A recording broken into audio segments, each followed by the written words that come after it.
Hey, welcome back to another episode of The Art of Giving a Damn. This episode is brought to you by splashclick.com, where you can make a huge splash online with just a few clicks. Check it out at splashclick.com. It's SPLASHCLIQ.com. Today's guest, I am really excited to share her story and what she does with you. We have Erin Burch with us, who is the founder of the Burch method, which is an approach to reversing pain and aging. I'm guessing I have your attention now. Erin, thank you for coming on with us. You're welcome. What a pleasure. So you've been in health and wellness for something like 40 years, right? That's right. So you started out back in physical therapy, you did a most immersive yoga study, and then you ran into a situation that really pushed you to create your own solution. Can you tell us a little bit about your journey and how you ended up doing what you do? Sure. It was harrowing, honestly. So, I had gotten married and I was pregnant, and we had no business being out in this snowstorm, but we were, and we got sideswiped by a cab. And I'm thinking, okay, and the cab left the scene. Like it was kind of a crazy situation. Mm-hmm. And then my baby turned out to be just fine. Thank God. But I developed an abdominal abscess, which there's probably nothing more painful in the whole wide world than an abscess. Wow. And so I've ended up having surgery, but not before it kind of grew to a kind of a critical situation. And I could have died if the abscess had burst, and my baby too. Wow. And then a year later, I had my home birth with my daughter, and that was awesome. But a year later, I found out when the pain returned that I had what is described as a kind of a rotten appendix for some time. Wow. Which you don't hear about, right? It's usually the acute thing, and so mine had been rotten for some time, which is probably what had caused the abscess. So another surgery, life-saving surgery. Oh, thank God, I've dodged these 2 bullets. But now I'm thinking my body's just going to go back to normal. Mm-hmm. But it didn't. So what happened was the scar tissue and the adhesions from this situation had literally like attached to every structure in my whole like right side of my abdomen, my lower back, my sacrum, my hip joint, like everything there, you name it, and started to like pull and twist my body, my pelvis in such a way that the first thing I noticed, because I'm busy with my daughter and I'm back to work and all that, first thing I noticed is my right foot's peeling off the floor. Odd behavior for a foot. Yeah. So what happened was, if you stand up and you twist so far, there's a point at which your foot will start peeling off the floor. Mm-hmm. And so, this is not a sustainable situation because your body loves alignment. Right. And so my lower back was starting to twist, and so I started to limp, and I had to lift my leg into the car, and I was starting to like kind of fall apart and feel like an old person in a 35-year-old body. Yeah. Wow. And so when my exhaustive attempts to try to find somebody who would fix this turned out kind of nothing, which doesn't mean that they weren't doing good work. It was just that my situation was so extreme, right, that people don't know how to fix old age. That's kind of what it came down to. Mm-hmm. So there I am in the crosshairs, right? Just kind of being like, I only have 2 really pretty horrifying options. One is to like resign and let myself get sucked into a future I know I can't live, because I love movement. I love my body. I love being able to do what I can do. Yeah. And I'd already had the experience where I was doing yoga, and instead of that fabulous stretching sensation that you look forward to, I had internal ripping. Wow. And I thought, ooh, this is really bad, because, well, not only is it really horrible to feel internal ripping, but from my physical therapy perspective, I knew that only happens when you've run out of grace. And if you've run out of grace, it's sort of like that Thelma and Louise scene where they're driving off the cliff. like decline is going to be swift and inevitable. Like, Mm. like there's no coming, so coming back from that is, just doesn't work so well. So the other option that I was left with, which is obviously the one I took, was to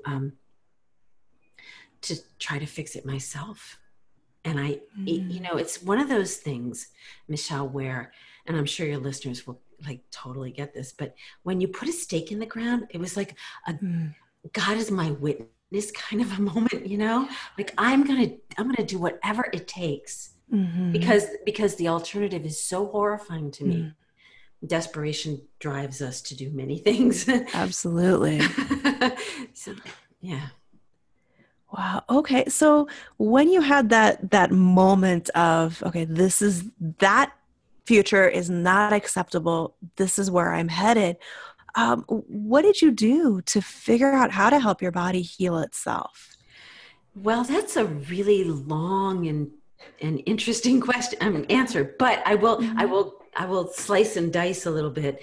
Um, the very first thing I think I did, because this is going back like 25, 26 years, but Mm-hmm. the very first thing that I did was I realized that my body wasn't under my command anymore. Mm. Right. I mean, Okay. I couldn't make it do things. Now, we're as Westerners, we've sort of inherited this master slave relationship with our bodies. Like Westerners, we don't even think about it, but think about the whole history of the Western, you know, Mm-hmm. exploration of the world. What you don't understand, you dominate. And it's happened with, Mm-hmm. with literally with slavery. It's happened with nature. It's happened with animals. It's happened with women and children. It's happened with our bodies. It's so we just unquestionably I Mm-hmm. did anyway. I had this paradigm where I was like, oh, well, I'll just tell my body to do what to do and it'll do it. But that wasn't working. So Yeah. I had to shift from my body being my servant to it Mm-hmm. being my teacher. That is a really interesting perspective change. Yeah, it was huge. And when I work with people, my clients, I encourage them to take on a partnership with their body. And because first of all, the master slave relationship or the master servant relationship has a finite time. I ran into it way Mm-hmm. early, but for most people it'll invert at some point Right. where the master becomes the slave and the slave becomes the master. Yeah. The whole my the spirit is willing but the flesh is weak, Mm. sort of speaks to that. So it doesn't bode well for the Yeah. aging process. Right. Right. But a partnership is really fascinating because suddenly you have to really be invested and care and listen to the messages of your body in a way Mm-hmm. that you've never had to before. And that Yeah. was one of the big things that I did. Yeah. That is fascinating. So, what took you from I'm going to solve my problem, I'm going to create a different outcome for myself here, to deciding to do that as a business for yourself? What was that part of your journey like? Well, it wasn't really a decision up until that's a fascinating question, Michelle, because I had been in physical therapy. Mm-hmm. I'd gone to the yoga ashram where I spent 4 years studying yoga and living a yoga lifestyle actually. Mm-hmm. And then I was out and physical therapy was my default. So I went Mm-hmm. back to physical therapy and I was there for let's see, maybe I don't know, 10 years or so, maybe something like that. And then as I started to engage in my body, Mm-hmm. and I had always done massage sort of as a thing because I just enjoyed that and it was good money. And so that kind Mm-hmm. of supplemented my income at the time. And then I started to develop a knowing through working with my own body, and I Mm-hmm. and I started to get inklings of the design of our body, and I was always checking it out with my clients. And Huh. as I followed the design, I was like, well, I can't do physical therapy anymore because it's so limiting in terms of how I express what I now know to be true. Um, so I had started this little, tiny practice, just kind of paying my bills kind of thing. And then I had what I call a God call. Okay. So I woke up one morning. I was living in Western Massachusetts in the Berkshire Mountains. And I woke up one morning, sat up in bed, and this voice said to me, "What are you doing?" It had a real New Jersey kind of attitude. Okay. Like, "What are you doing?" And it was clear that it was referring to my business. And I was like, I'm doing this thing here. And the voice was like, "Nope, you got to think bigger." And I was like, "Excuse me?" Huh. And it kept pushing and pressing me until, this is weird, this is crazy, but until I had identified like 5 areas that I was going to excel at: being an author, speaker, teacher, healer, and consultant. And I was like, whoa, like Wow. Yeah. it literally blew my mind.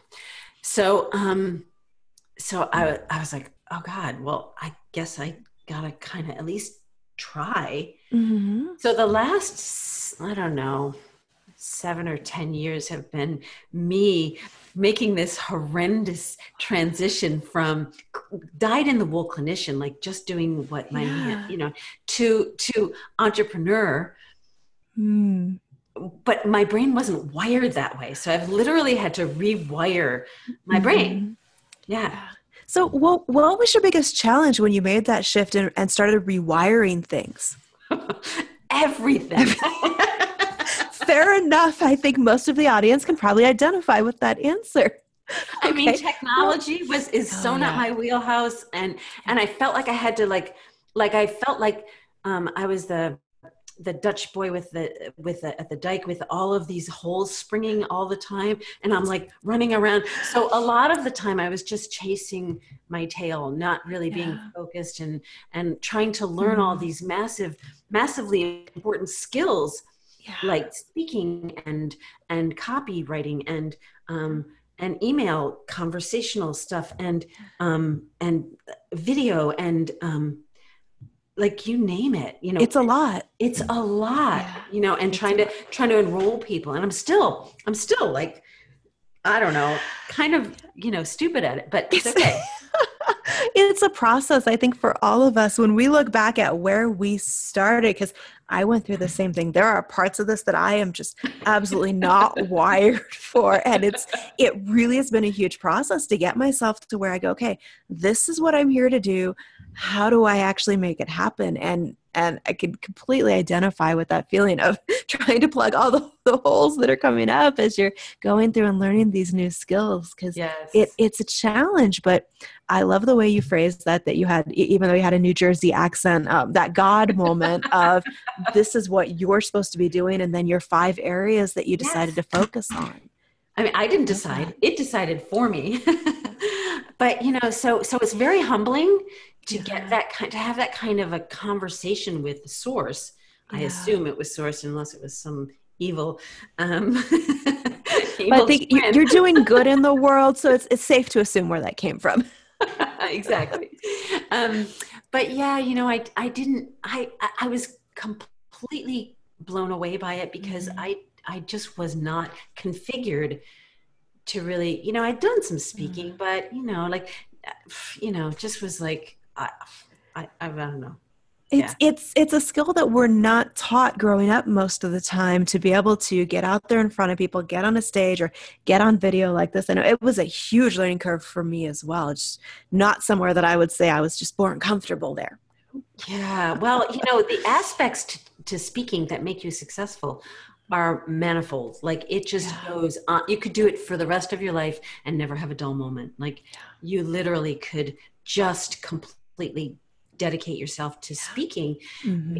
because the skill of connecting is different than the skill of selling, which is different than the skill of using words and your voice and your body, which is different than the skill of, you know, I don't know, just goes on There's, and on. there are so many different pieces, but one of the things that I always kind of try to bring clients back to when I'm coaching people about all these different visibility options and different things you can do to get your business out there is the idea that I think you're actually demonstrating right now while we're talking, that when you have your story and you're passionate about what you do and the change you want to make for people, if you just get out there and share that, even if it's not perfect, even if a speaking coach, I wouldn't even want to send them this video. I can imagine, notes they would make for us, but just sharing that allows you to connect with people in a way that the right people will find you and ask those questions and want to work with you, and your business grows. And I think that's an important thing for all of us to keep in mind, because that the example of plugging those holes is just such a fantastic one that I'm sure everybody listening can identify with. So let's talk for a minute about not the holes you're plugging, but the things that are that are in place in your business. I know you work Yeah. with clients in a variety of different situations. I when I was looking through everything and from the conversations we've had, I know you work with people locally in California, Hmm. and then you also do virtual. I So do. what are the different ways that you work with clients? I know it's from, women who have just gone through childbirth, or athletes, all sorts of different mind-body connection. Yeah. Well, so if you sort of look at the model from the Burch method, which Mhm. again sort of came very organically, like so the three things that I focus on are such strong and powerful pillars in and of themselves, Mm. honestly. So the first one is alignment. And alignment, my definition is that which works. Mm. So, if you're a Yeah. golfer and you hit the golf ball and it goes in the hole, you did something right. Like I you get like that. instant feedback that something worked, right? Hmm. And if it goes off, then you get instant feedback that it didn't. There was not alignment, Mm. So, and when you're in relationship, like you can feel when there's alignment and resonance, and you Ah. can feel when there's not. So alignment is that which works. And in reference to the body, if you think about, I use the analogy of clockworks, which we're now digital, so maybe it's completely, I don't even know if people know what clockworks look like, but they're the interconnected pieces, Mhm. right? Very specific design. Right. And if something goes a little awry in those clockworks, the whole mechanism shuts down. Yeah.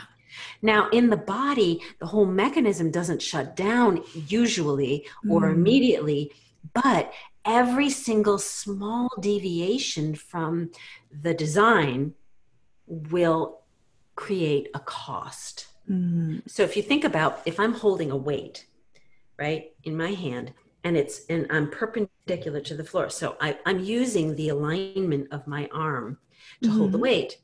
But if I start to deviate just a little bit from that, it'll start creating a cost, Yeah.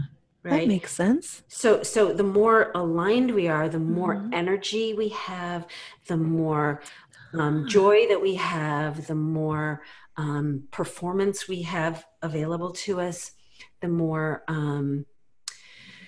the more our life is working, right? The more available we are to ourselves and others, and to our Mm. to our passion. So when I was in that situation where I was completely contorted, I didn't have access to my alignment at all, like at Yeah. all, which is why the internal ripping happened, because with that degree of distortion, I was screwed, Mhm.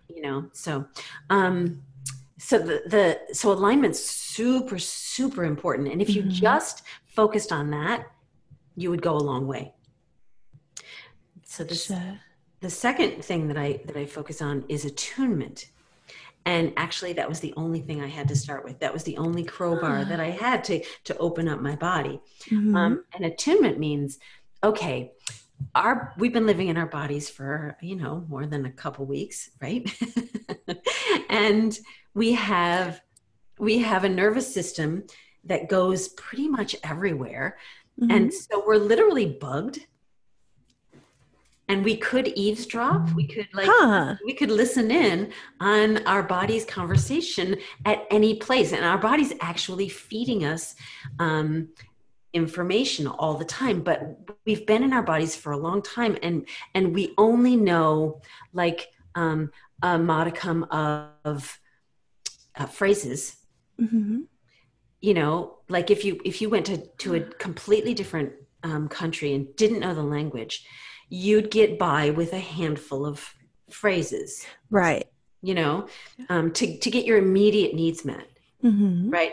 But if you wanted to stay in that country and you wanted to actually settle down, Yeah. you'd have to learn more than this, you Hmm. know, Yeah. simple, phrase book for getting your Right. needs. You need more than the little translation pamphlet. Exactly. Exactly. Exactly. And you'd have to get nuance, and you'd have to, in Yeah. order to negotiate things, right? In order to get your needs met by negotiating for what you needed, you would have to go deeper into that language. But most of us have not done that with our own bodies. Mm. And Yeah, so that's a great point. yeah, and I got to tell you, it's time. Like embodiment is it's the new black. It really is, because if you don't know what's going on in your body, you're powerless to change it.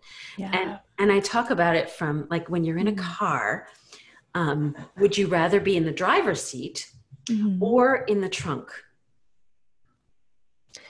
Well, clearly the driver's seat. But most people are in the trunk with regards to their own health and their own bodies, right? I That mean, makes a lot of sense. I'd never thought about it that way. But yeah, I think most of us probably are not only in the trunk, but locked in the trunk. exactly, exactly. Bound and gagged. Yeah, sadly.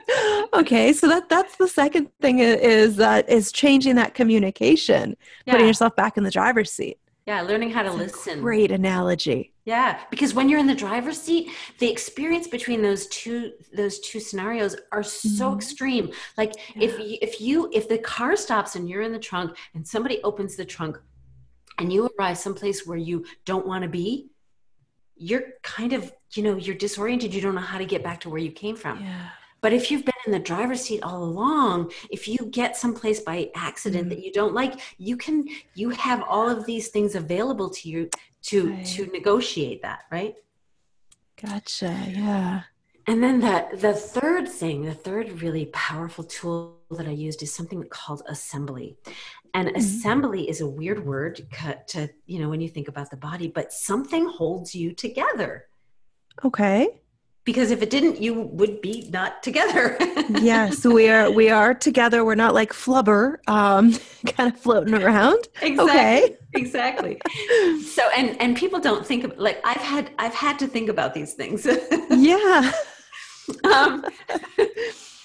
um, so if you think about tension as being the glue of the universe, like Hmm. a water molecule has tension, like the atoms have a certain like tension relationship that Hmm. keep them together and make it a water molecule rather than the hydrogen and the oxygen.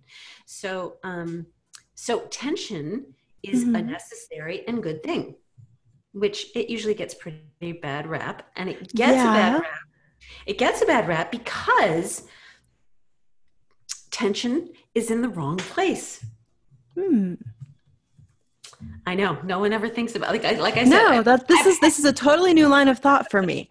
I've had to think about this stuff because I was so scotch taped and safety pinned Uh-huh. together myself. Like I remember feeling Hmm. and describing it that way, being Yeah. like, I don't, like I was so disintegrated in my body. Hmm.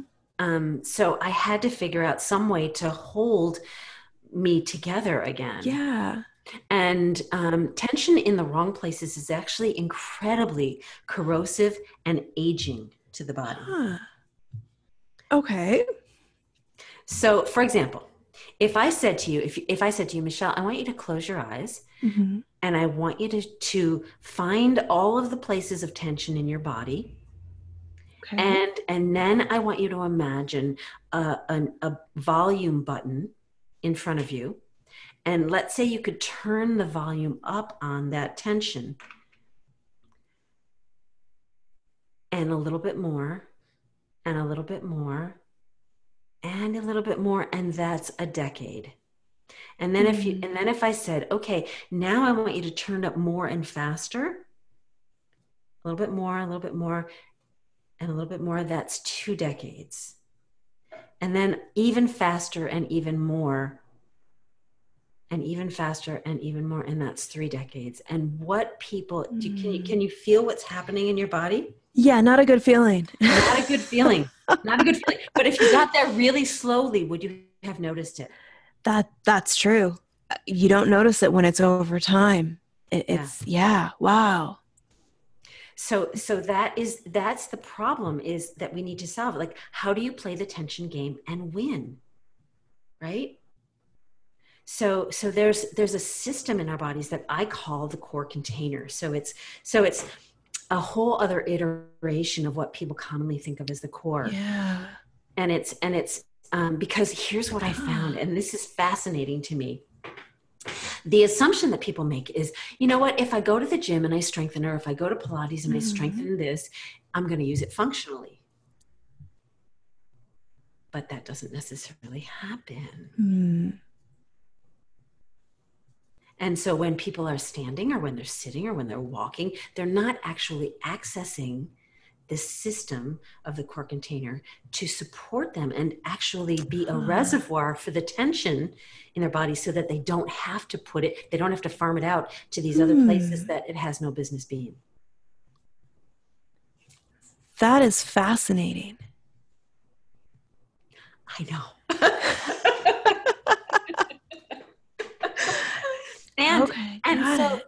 so Huh. so when I'm reversing aging in people, Mm-hmm. I'm teaching them this because, think about it. If tension is aging and when it's in the wrong places, and then you start to redirect and reclaim that tension and put it into a place that's actually designed to hold it, now we've got an actual shot at reversing, not just not getting older, like in a big way, but literally like reversing you, because youth is separate moving parts.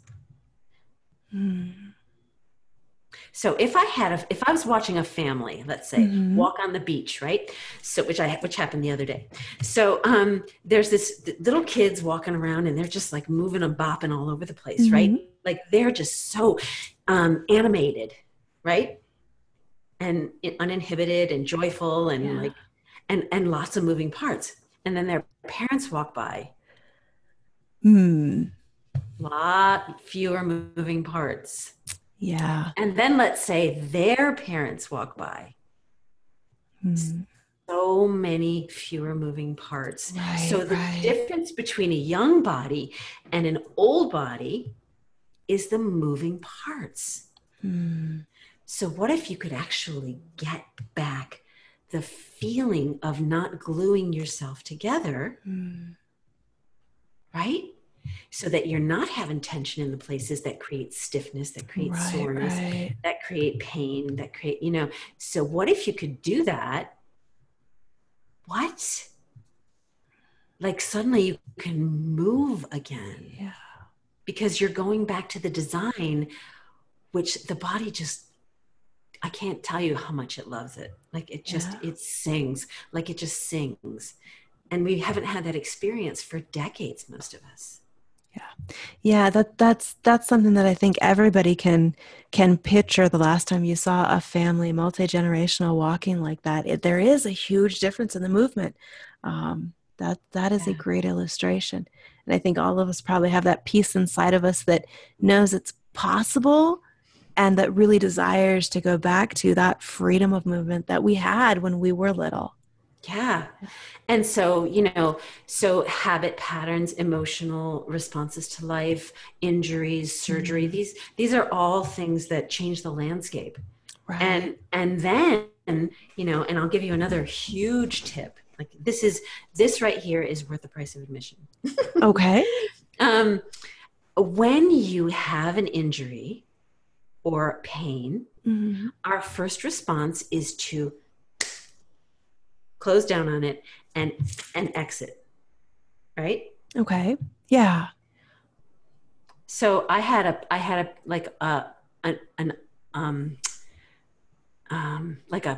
pinched nerve in my neck. Ouch. Right? Super painful, right? Yeah. Like this kind of thing. But I didn't let it get to that place. And the way that I didn't let it get to that place is that I relaxed instead of tried to protect it. Fascinating. It's so completely counterintuitive. I can't tell you. Completely. Like our jumping in to protect that is probably the worst thing we can do. Totally weird, I know, but so good. I had another time, like, I know how long things last in the body, right? Like this pinched nerve would have been probably 5 to 7 days, and probably a trip to maybe a chiropractor or something like that, right? Yeah. It was really starting to really, kink. Ouch. And then I also, within the last year, I had a shoulder pain where I literally, like, I couldn't undress myself. I couldn't drive with my hand on the wheel. Like, it was serious, right? So much pain. And I just,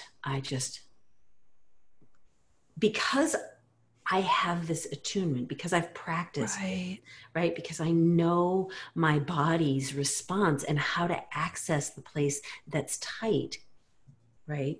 We all have access to it, but we don't practice it. Yeah. So if you can really let go of that instant and like tremendous urge to protect and hold something that hurts because you're afraid of the pain, what if you just got more spacious about your entire response to the pain and thought, okay, let's see what it actually feels like, rather than the, what I'm demonizing about it. Yeah, it's fascinating. That is really interesting, because I think you're right. Most of us are so busy trying to get through life and just mask whatever the pain or the symptoms are that we're feeling, that we're not really listening to our body in that way. Yeah. And I can't think of a more rich conversation to have than one with your own body. Yeah. Because that's an important one. You're sitting, you've got to, and when I met you at the summit, and when I gave my pitch, I said, look, I've worked in nursing homes, I've worked in hospitals. And so I've seen people who have outlived their body. And while they didn't probably plan on being there, they also didn't plan not to be. Because they were in the trunk and not the driver's seat. Exactly.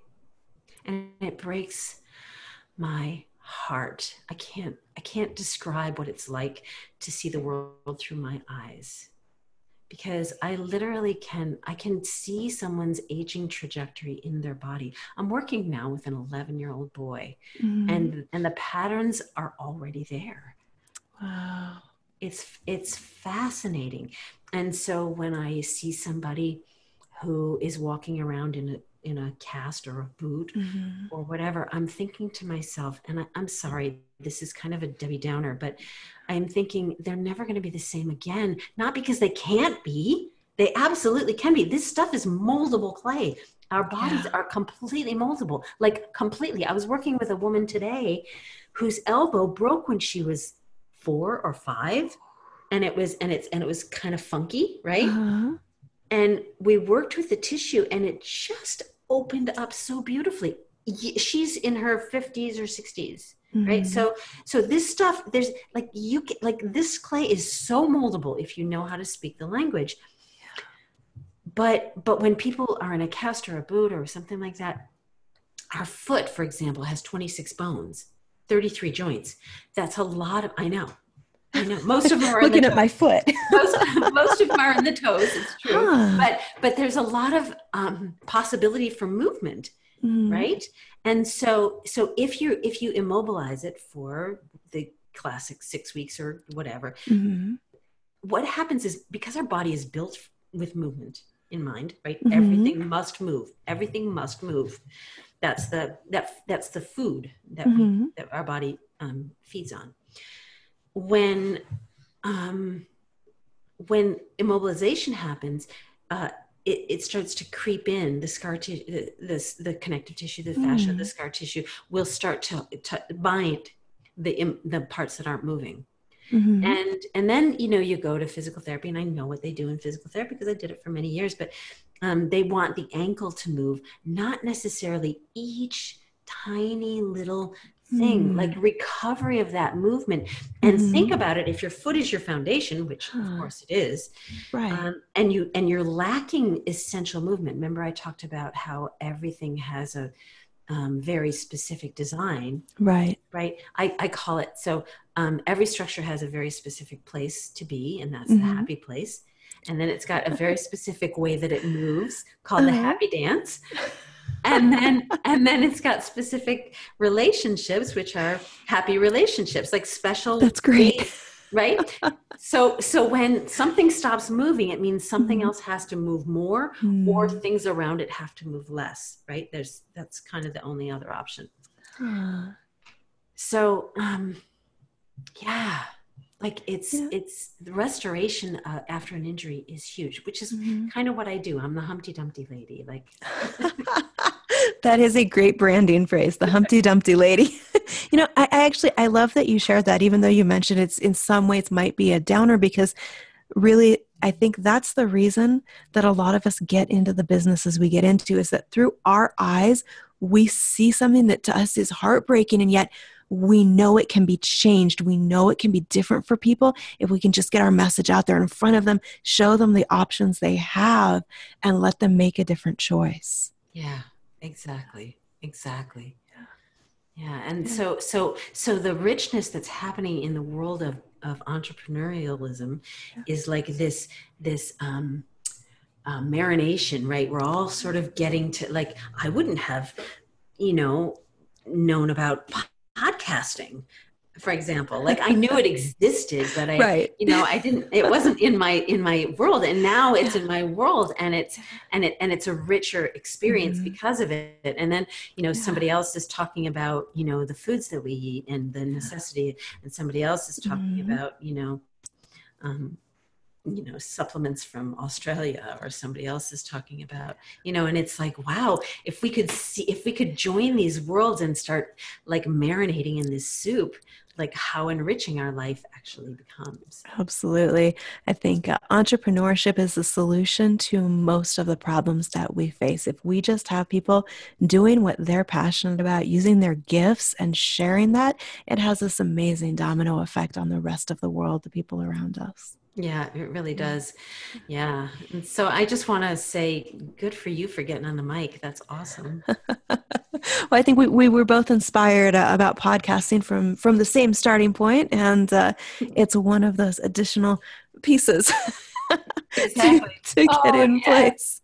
Exactly. But, thankfully I'm going to this event that we talked about before we started the recording, is just getting so much support for actually making it happen. So. Well, and that's such a huge thing for all of us when you're an entrepreneur and doing your own thing, looking at the pieces that you might not understand yet, or you might not fully get, and being willing to say, hey, I need support with this. Help me out. Show me how to do it. Show me how to get there faster with it, whether it's, in our case, learning more about podcasting, or for some people who are listening, learning how to reconnect with their body and actually listen to those messages that their body is sending. There is something special that happens when you're able to say, okay, I'm not going to figure this out quickly enough on my own. Let me reach out to somebody who gets it, and get that help and support from somebody who it is their gift and their passion to be able to help me with this. Yeah, let's use each other's hacks for sure. Absolutely. Get there so much faster. It's so much faster. It's so much less dirty. Like, it's that too. Yeah. I got so dirty doing my work. Like, I wore it for years, like, like that. And now I know bodies so well that I can put you in touch with yours in a way that you're like, oh, I never, like, the woman I was working with today, I was like, do you notice that you have tension here? She goes, I would never have known that if you didn't point it out. And I'm like, that's it. Yeah. Yeah.